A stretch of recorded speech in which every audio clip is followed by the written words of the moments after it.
You're listening to the Fitzy and Wippa podcast. From teenage heartthrob to global superstar, Robbie Williams has had a wild ride. I don't wanna rock, DJ. Please welcome Robbie Williams. Robbie Williams. Joins Fitzy and Wippa.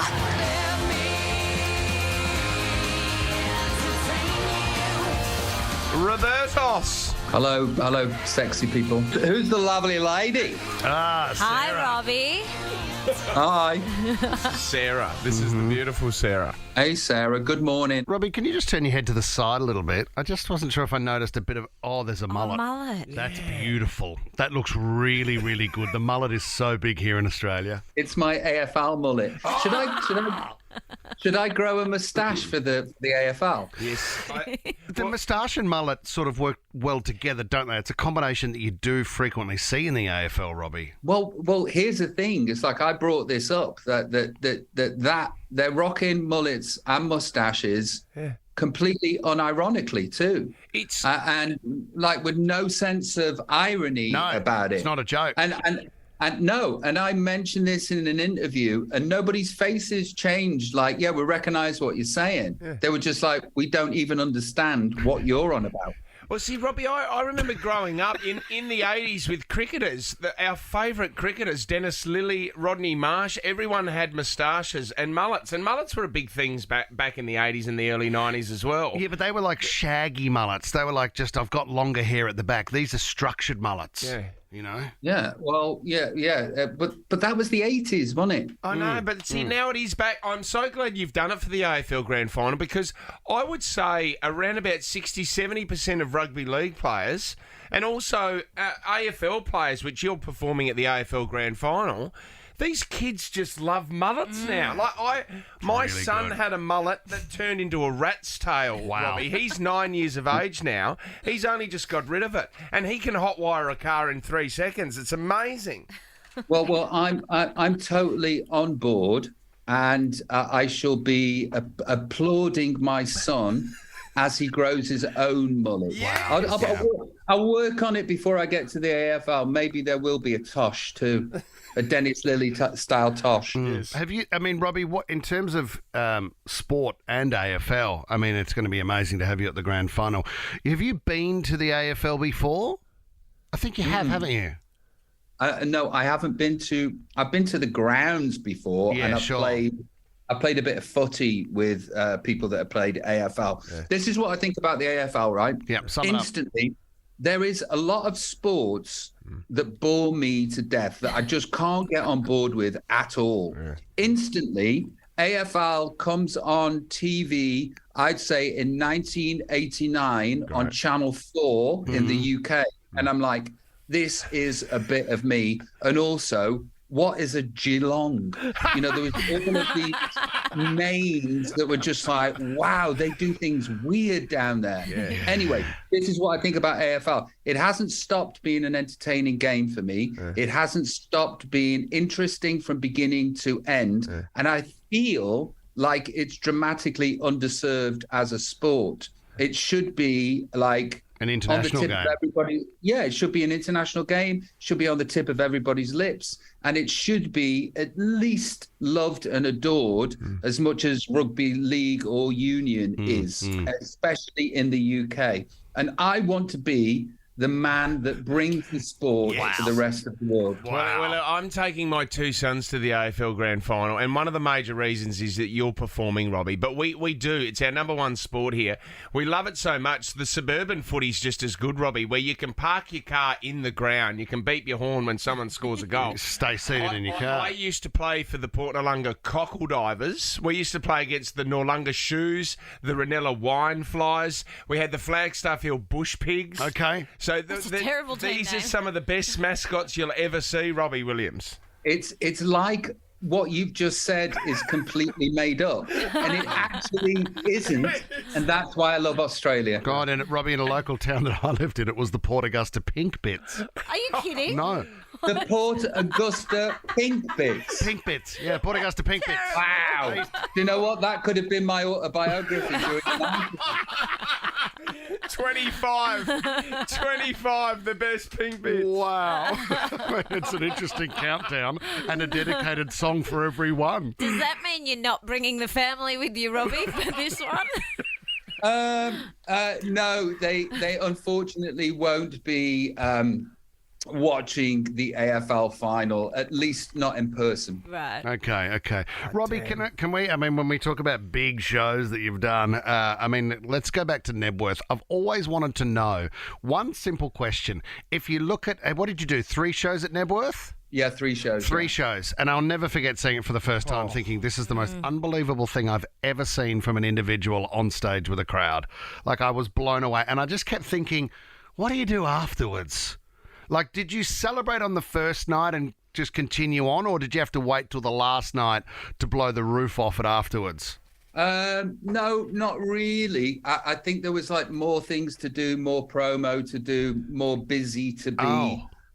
It was, but here's my thoughts and feelings. This is how my mind kind of operates. I didn't allow myself to celebrate. I was just like, oh, well, this is the top of the hill, or downhill from here, really. So that was basically my thought about the whole thing. It was like, oh, wow, what I was trying to experience and succeed in, I just did. What happens now? And it's been a slow descent, but I'm still on the hill. Isn't that true, though, the way they say you're going to have more fun, on the way up trying to make money than you do actually spending it? Because when you get there, it's like, oh, is that it now? What do we do now? Yeah. It's about the hunt.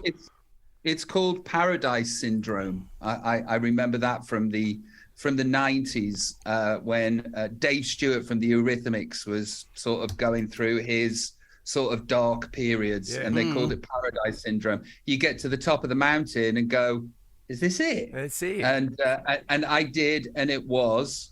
And that was it.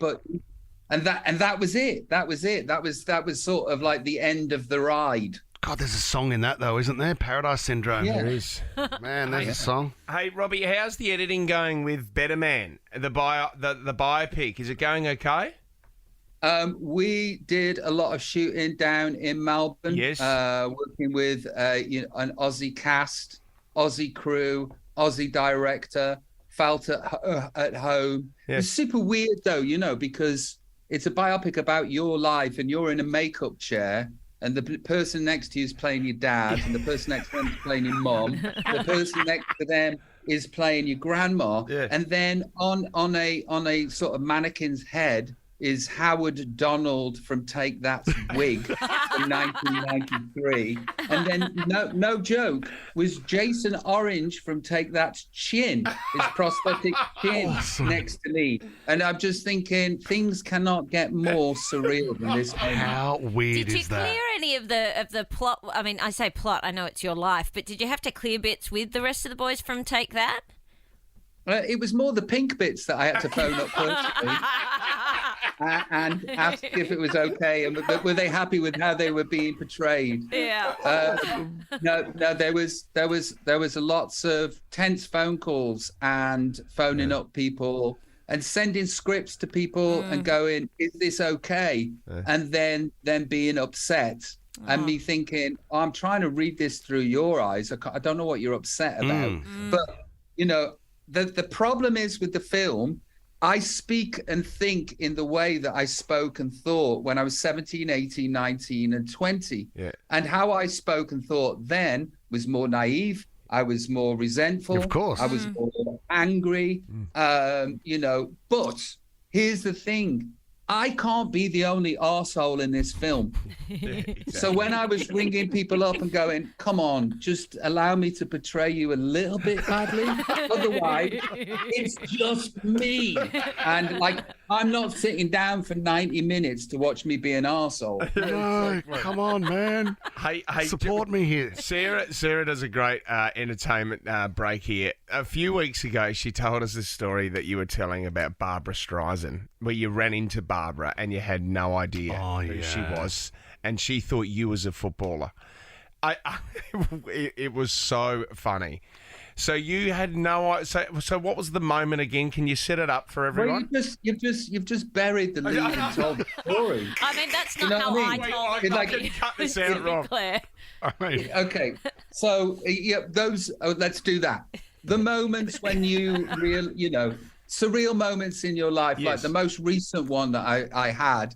I was on holiday with my wife and kids, and then a bunch of friends of my wife joined us, and I was being introduced to everybody at the bar, and this is Todd, and hey Todd, and this is James, and James, hey James, and this is Barbara, and I'm like, all right, Bob, pleased to meet you, blah blah blah blah blah, and then I sit down and I realize that I'm sat opposite Barbra Streisand, and she has no idea who I am, and obviously I have every idea Of course you do. who she is. And my wife starts talking about this charity soccer match that I'm doing, and she then proceeds to think that I used to play for Manchester United, which was like, yeah, that'll do. But my wife was like, no, he's a singer. And then she'd look at me, she'd go, oh, that's nice.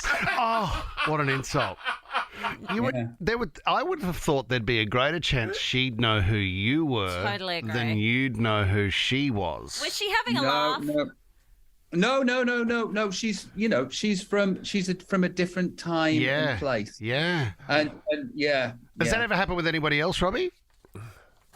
Not that I can think. Oh, yeah. There was this one time where I was with my mom at a Osborne's party one New Year's Eve. Oh, here we go. And she'd gone to the gifting suites. The gifting suites are a big thing. They just opened up, and I was like, I don't want any free tat, but my mum loves free tat. So I go upstairs, and I'm sort of waiting for my mum to appear up these stairs so we can leave. And my mind kind of just drifts off, and I'm in the back of my mind talking to myself. And then this body appears walking up the stairs, and I'm like, man walking. Man, famous man. Oh, man, famous man, Chris Rock. Oh, so you're staring at Chris Rock now.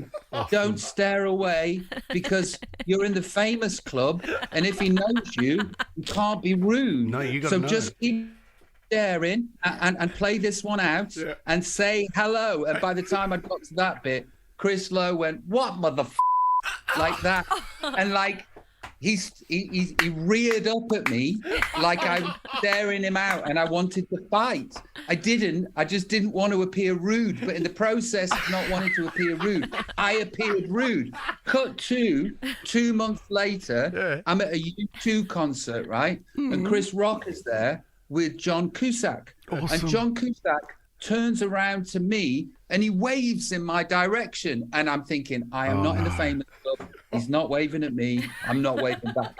So then he actually waves again, but this time more hurriedly. And I'm like, nah, mate, no, I'm not having this. I know what happened last time with your buddy. No way. Amazing. Third time, he sort of waves and then becomes despondent and gives this pleasing look and turns back.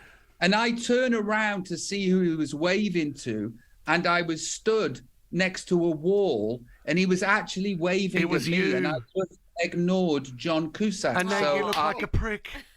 I just wronged myself in front of Chris Rock and John Cusack. So a message to John Cusack: I'm really, really sorry. Love you, mate. That is hilarious. What are you staring That is for? brilliant. Yeah. Oh, Robbie Williams, we absolutely adore Just you. brilliant. The brand new album, 25, it is out now, mate. It's so good to see you. We love you, Robbie. We cannot wait to see you for the AFL Grand Final. Better Man's coming out as well. It's an amazing career. It's an amazing life, and we appreciate all the time that we get with you on the show, mate. Thank you. God bless you all, and thank you very much. No worries. Thanks, Robbie. See you, legend. You're listening to the Fitzy and Wippa podcast.